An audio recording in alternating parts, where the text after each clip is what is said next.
What's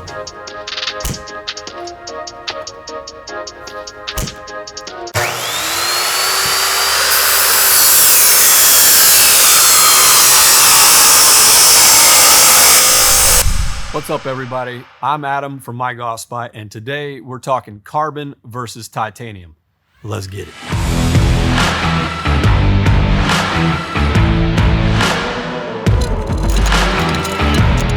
All right, Taylormade has made a big deal this year marketing the Taylormade Stealth Plus with carbon wood technology. But what is carbon wood technology? We've been playing titanium drivers for decades. Is it that much better? Do you need to throw your driver away? Today, we're gonna break down the Stealth Plus and the SIM 2 like you've never seen before. We're gonna break it down by multiple swing speeds and 35 golfers so you can know once and for all which driver is best for you. All right, let's take a look at the Taylormade Stealth Plus and all the technology that comes along with it. You have to start with the red face, right? And this is a 60x carbon face. So what does that actually mean to you? Well, in layman's terms, it's 11% bigger than the SIM 2 and 20% bigger than the original SIM. Also, they're saying that this is going to be faster ball speeds, 1.1 mile an hour. Doesn't sound like much, but in today's time, it's quite a bit. And the larger face, for everyone out there that needs it, gets a little bit better energy transfer. So, let's cover a couple other things. We have the inertia generator here, and then we have the speed pocket with the sliding weight that you didn't have in the SIM 2 from last year. All right, let's talk SIM 2. Taylormade bills the SIM 2 driver as one with forgiveness and power and low spin properties. We've all heard those type of things before. So let's actually look at what's similar and what's not between the two drivers. The similarities you will see between the two are the inertia generator and the speed pocket. The differences you're gonna see are, one, the 16 gram fixed weight versus the sliding weight on the Stealth Plus. Also, you're gonna have a carbon face on the Stealth Plus, but a milled cup face that will show you more in the future when we cut through this on the SIM 2. So, in the name of science, let's cut these things open and see what's on the inside.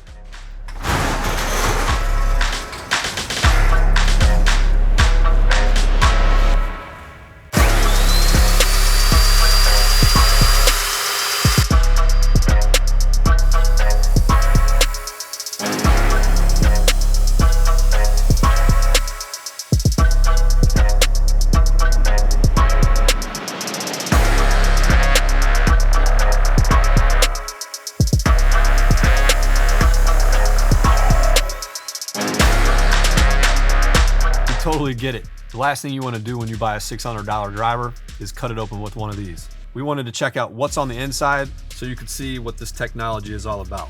In the Stealth Plus, this is what the back side of the Stealth 60-layer carbon actually looks like. You'll see this glue and a serial number on the back side so they can actually find out if there's any fails, where it came from, and resolve the problem fairly quickly. On the front side of this, there's also a nano texture material.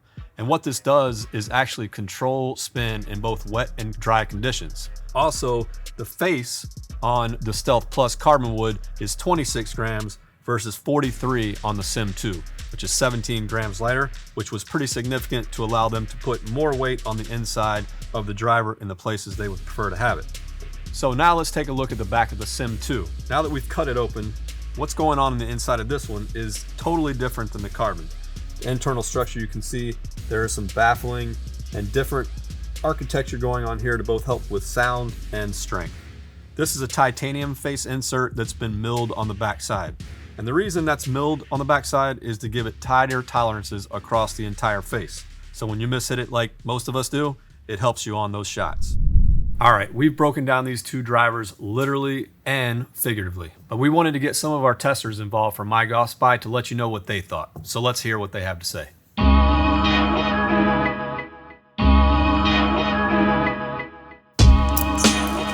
With the Stealth Plus, I gotta say right off the bat, I was not a fan of the color combination. Do not like the red on the face. With the Stealth Plus, hey man, immediately when I hit it this past year, when you sit down to dress, it looks great. The red face wasn't as distracting as I thought it would be at a dress. I would probably do a little bit of customization just because red's not really my thing. Love the look of the face. Reminds me of an old Ben Hogan. They had the red centers on them when I was in my 20s. I really love the sound of this driver. It reminds me of a composite softball bat. The carbon did provide a little bit of a different feel, definitely a different sound than the titanium. But I really like the feel of this club and the way it sounded when I hit the ball. The pitch on this driver when you hit it, it's pretty exciting. So here's the SIM 2. I really love the combination of the carbon and the white. It just gives me more confidence, and I like the way it looks over that of the Stealth Plus. Really enjoyed the white rim around the crown. It was a lot easier for me to line up my shots. It wasn't distracting at all. If anything, it really helped me with my alignment. The Sim's a good driver, but I never did like the pitch of it also. It was just, it didn't have a good click to it. It wasn't quite as forgiving.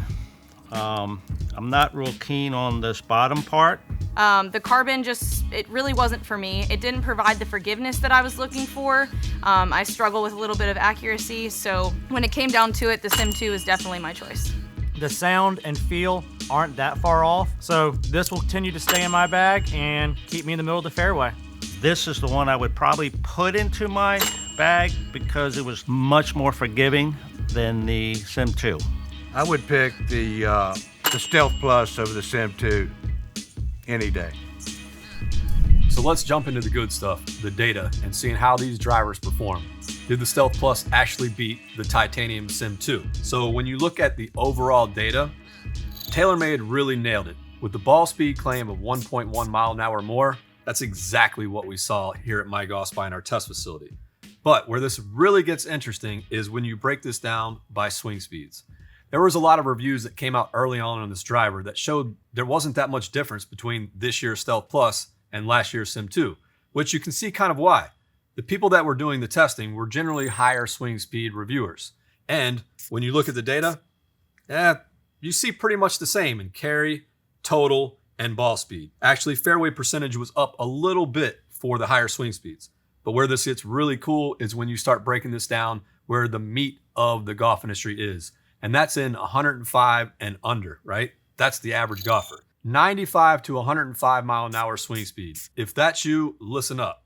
9 yards carry advantage for the Stealth Plus, 9 for total, and a ball speed jump of almost 2 miles per hour. In today's time, that is incredibly significant. 95 and less. Once again, you might want to pay attention and demo this club. 5 yards advantage for carry, 6 for total, and a 1.25 mile an hour ball speed jump. If you're also 95 and under, you got a 13% increase in fairway percentage hit.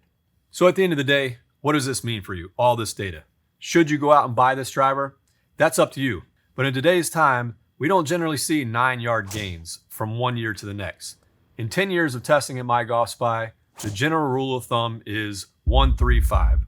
So if you have a driver that's been fit for you that's only a year old, you probably won't benefit that much from a new driver. If you have a driver that's 3 years old, you might. If you have a driver that's 5, most likely you will. And anything older, I would definitely try pretty much any new driver to see if you can get benefit in your game.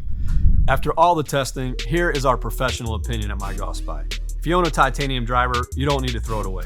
But if you're in the lower or mid swing speed, we definitely think Stealth Plus should be at the top of your demo list in 2022. Who wants to win the brand new Taylormade Stealth that we just cut open in the first episode of Golf Science? Subscribe and comment to be entered.